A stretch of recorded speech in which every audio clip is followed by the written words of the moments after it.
Ay, hindi ko po alam kasi nung umuwi ako last year, hala, parang iba talaga, mas gusto ko na dito. Komportable po, ano? Oo, parang dito na yata ako mamatay. Oh, yes. Oo. Good afternoon, hello po. Yes. Good Ma'am, ano afternoon. pangalan niyo? Barbie, Ilang taon na po kayo sa Dubai? 16. 16. Oo. Okay. Sa palagay niyo po ba, mga ilang taon po kayo mag-abroad pa?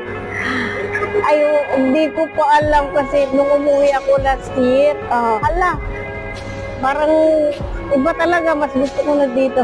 Komportable po, ano? Oo, parang dito na yata ako mamatay. Oh, yes. Oo. Ano po mensahe niyo sa mga Pilipino na nasa Pilipinas? Oo. Anong message sa kanila na akala nila masarap buhay natin dito? Ayun.